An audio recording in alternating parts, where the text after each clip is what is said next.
Handa ka na ba? Yes. So, happy na naman, bro.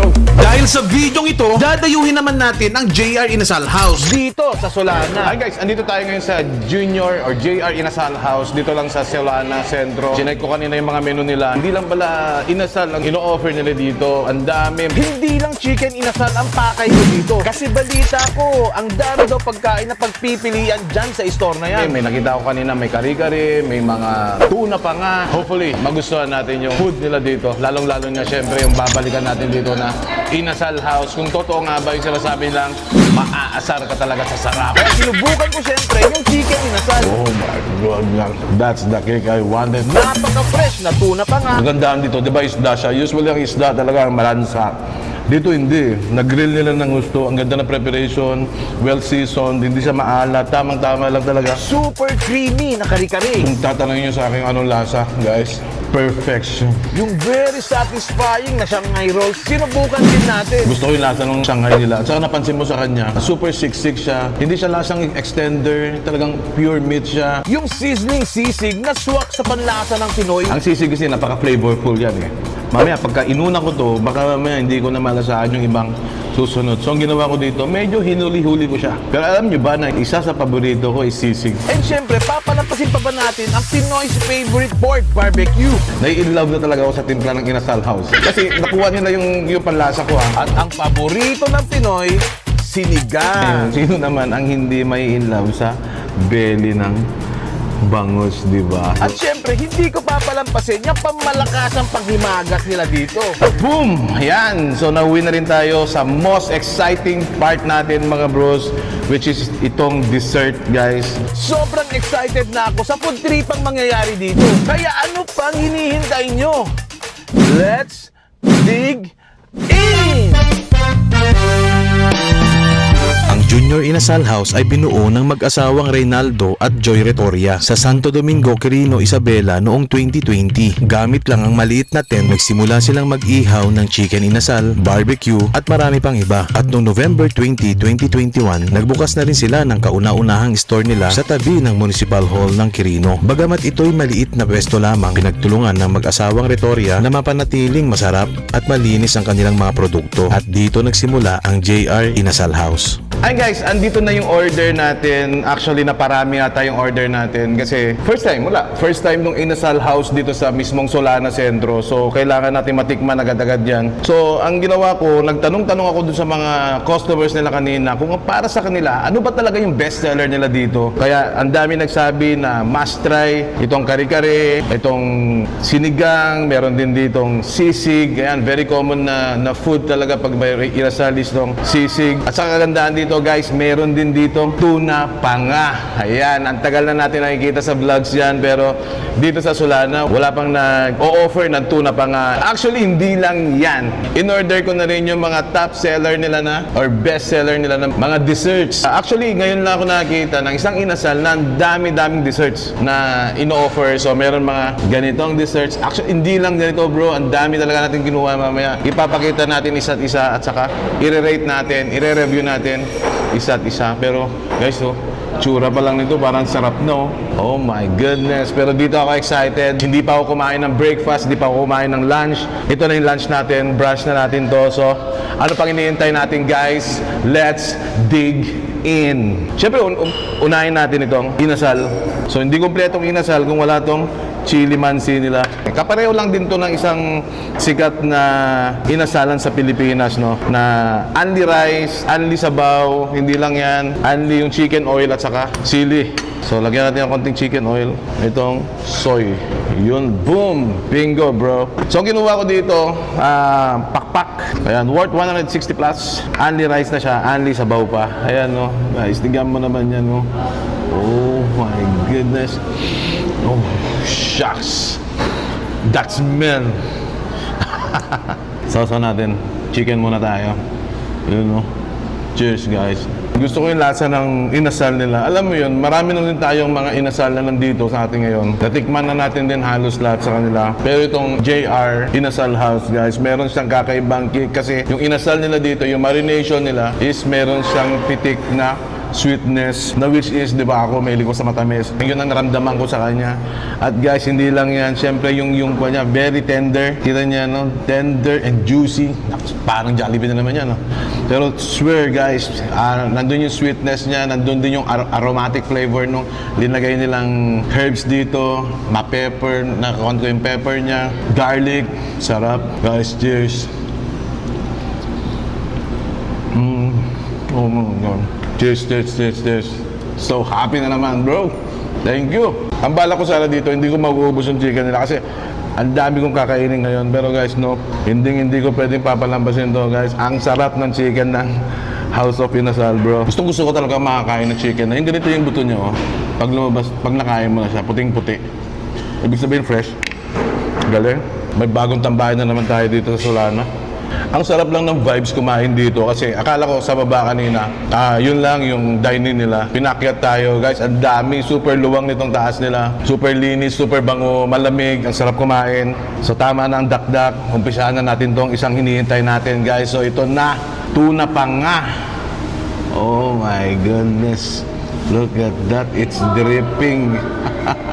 Hinihintay ko na, kanina ko pa ito ini-imagine. Buti na lang nandito na sa Solana yung tuna panga.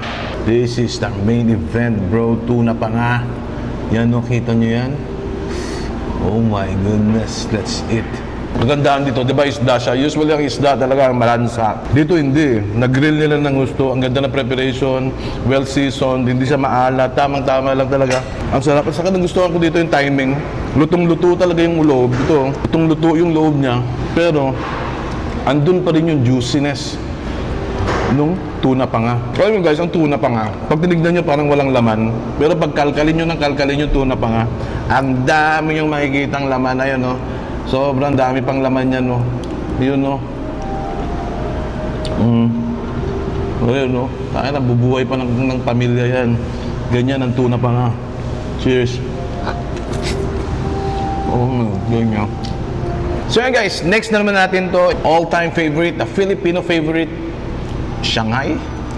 So, natin? Try natin. Oh my God, I'm so full, pero parang tinatawag ako na Shanghai.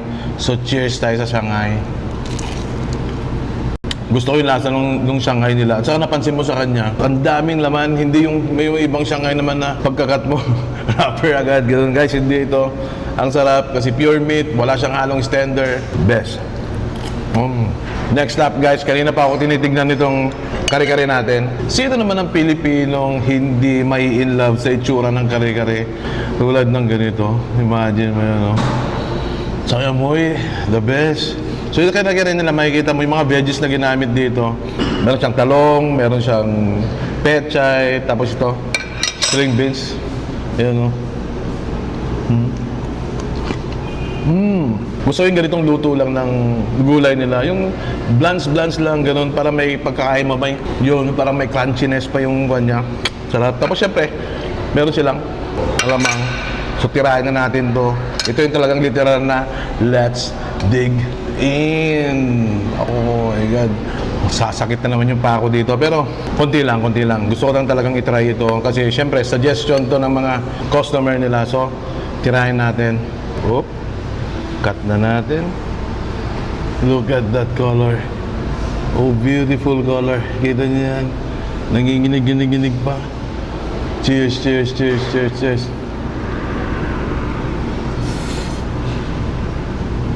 Kung tatanungin nyo sa akin anong lasa, guys, perfection. Oh my goodness. Parang yung ganitong lasa, ganitong flavor, ganitong aroma, ganitong plating, guys, makikita mo lang dito sa fine dining restaurant. Pero dito, makukuha mo yung ganitong lasa dito sa Inasal House.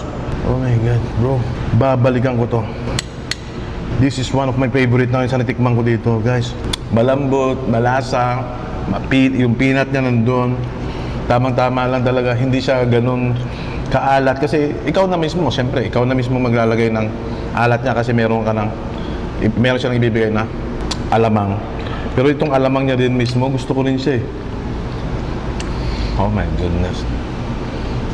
I'm so full, pero hindi pa nagtatapos dito yung challenge na to, guys. Meron pa tayong titikban dito. Isa sa mga suggestions ng mga customer nila dito, which is tong barbecue, you know. Ay, wow. Alam mo, gustong-gusto ko talaga yung timpla ng kuwan na ngayon. Nai-in-love na talaga ako sa timpla ng Inasal House.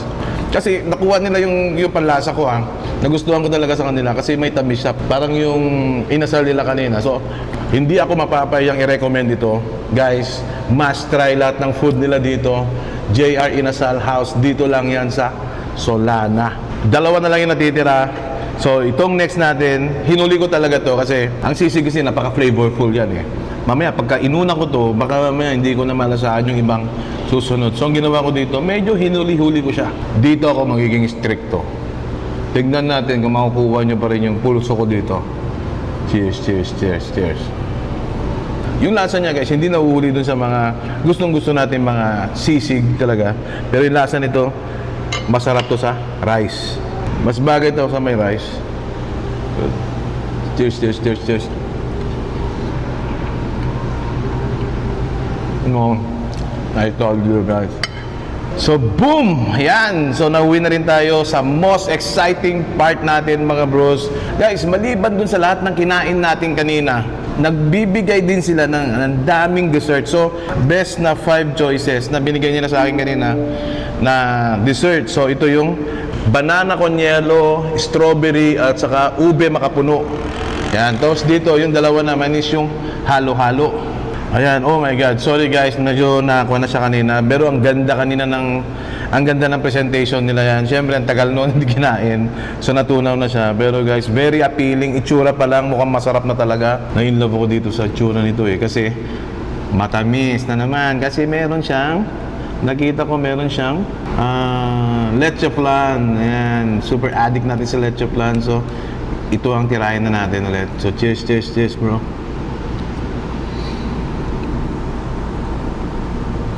Oh my goodness. Oh my God.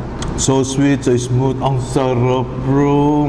Coffee, caramel. Oh, parang dyan ako hindi talaga ako expert pagdating sa coffee. Pero guys, nagustuhan ko to. Ang sarap na dessert na to bro. Oh my goodness. Oh wow. Inuulit ko, this is not a paid vlog. Pumunta lang ako dito talaga para i-vlog siya kasi sobrang natutuwa ako sa progress ng Solana ngayon. Dahan-dahan nagsusulputan yung mga ganitong kainan na dati naman guys, wala naman dito sa Solana. Ang saya-saya ko lang, kaya vlog ko to guys. Para alam nyo na mayroon pala silang ganito. Baka ang alam nyo, ang Inasal House is Inasal lang. Guys, hindi. Ang dami nilang dessert pa nagpipilian, main courses, dishes na sobrang high-end. Masasabi mo parang pang 5-star restaurant sila.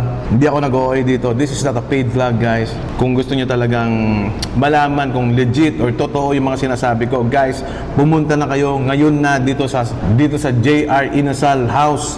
Dito mismo yan sa Solana, Sentro Solana. Tapat lang mismo, isang building lang sila or tapat lang mismo ng Daily Deals Supermart. So ano pang hinihintay nyo? Gusto ko nang enjoy itong mga dessert nandito sa harapan ko. Yun lang muna guys. Thank you for watching. Guys, must try Inasal House dito sa Solana. Must try. Thank you for watching. 3F Moto. A peace.